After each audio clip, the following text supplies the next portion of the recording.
Hello everyone, welcome back to guys my YouTube channel. आज हम बात करेंगे राजस्थान के प्रमुख लोक देवता के बारे में, जो कि एग्ज़ाम की दृष्टि से बहुत ही महत्वपूर्ण ये टॉपिक रहने वाला है।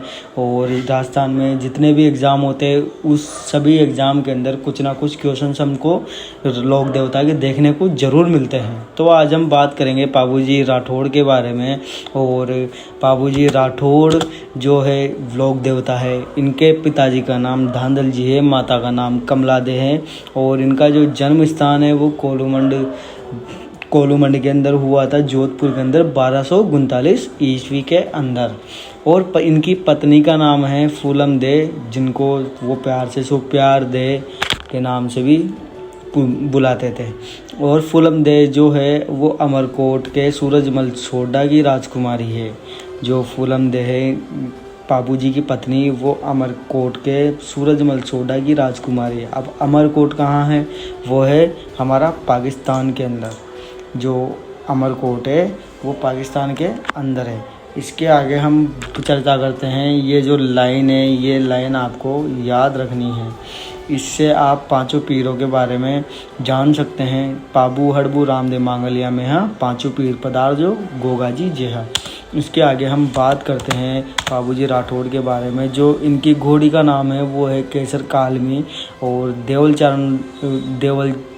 चारण नामक महिला की घोड़ी थी, जो कि केसर कालमी घोड़ी है वो देवल नामक चारण महिला की घोड़ी थी। इनके जो दोनों सहयोगी है वो है चांदा और दूसरा डामा, ये दोनों भील भाई है। और मेला इनका लगता है कोलूमंड चैत्र अमावस्या को लगता है। देवल नामक चारण महिला की गायों की रक्षा हेतु तो अपने विवाह के दौरान 3 फेरे के बाद उठकर आ गए थे तथा देचू जोधपुर में जिंदराव खींची जायल के खिलाफ लड़ते हुए मारे गए। जो जिंदराव खींची था वो जायल का रहने वाला था और जायल के साथ पाबूजी ने युद्ध किया, जो लड़ते हुए वीरगति को प्राप्त हुए। पाबूजी को लक्ष्मण का अवतार भी माना जाता है। पाबूजी को किसका अवतार माना जाता है? लक्ष्मण जी का। ये ध्यान रखिएगा, एग्जाम में अक्सर ऐसे के क्वेश्चन पूछ लिए जाते हैं जो कि हमको अक्सर आते हुए सही आते हैं, लेकिन फिर भी हम कंफ्यूज हो जाते हैं कि इसके अंदर क्या आना चाहिए।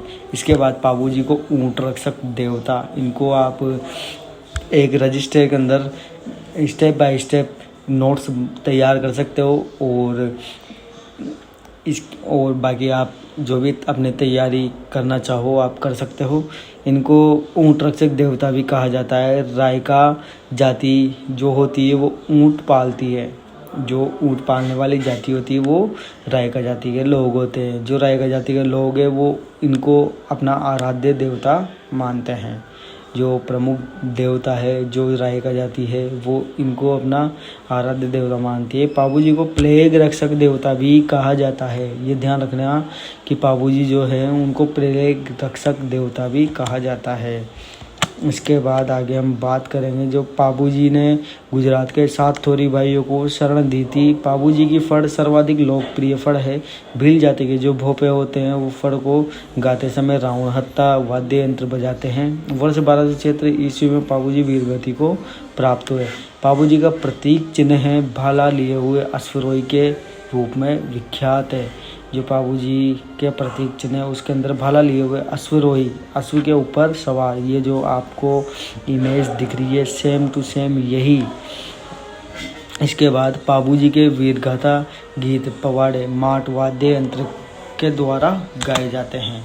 इसके बाद हम बात करेंगे पाबूजी की पुस्तक के बारे में। तो पाबू प्रकाश जो कि आसिया मोर्जी के द्वारा रची गई थी। इसके अनुसार पाबूजी का जन्म जूना बाड़मेर में हुआ था। जो इस पुस्तक के अंदर है वो उनका जन्म जूना के अंदर जो बाड़मेर के अंदर स्थित है वहाँ पर हुआ था।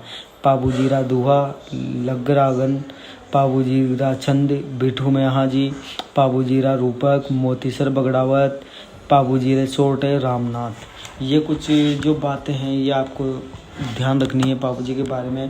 बाकी पाबूजी के व्यक्तित्व की विशेषताएं हम आपको बताएंगे। ये जो सारी की सारी जो विशेषता है ये आपको ध्यान रखनी है और ये अधिकतर एग्ज़ाम के अंदर पूछी जाती है। बाबूजी के व्यक्तित्व की विशेष इनको गोरक्षक देवता, प्लेग रक्षक देवता, वीरता, अछूतोद्वारक, ऊंट रक्षक, वचनबद्धता, त्यागशील, शरणागत रक्षक। शरणागत जो कि इनको क्यों कहा गया है, क्योंकि इन्होंने गुजरात के 7 थोरी भाइयों को शरण दी थी, इसलिए इनको शरणागत रक्षक भी कहा जाता है। ये ध्यान रखिएगा, महत्वपूर्ण प्रश्न है ये, आपको अपने कमेंट बॉक्स के अंदर देने हैं। बाबूजी की घोड़ी का क्या नाम था, आप कमेंट जरूर कीजिए। बाबूजी का मेला कहाँ लगता है और बाबूजी के सहयोगी कौन कौन है। बाकी आज की क्लास हमारी ख़त्म हो गई। बाकी नेक्स्ट वीडियो के लिए आप बने रहिए हमारे चैनल के साथ और हमारा चैनल ज़रूर सब्सक्राइब कीजिए और बेल आइकन को प्रेस करके आप नोटिफिकेशन बेल को ऑन कर लीजिए, ताकि जो भी हमारी लेटेस्ट वीडियो आया वो सबसे पहले आपके पास आए।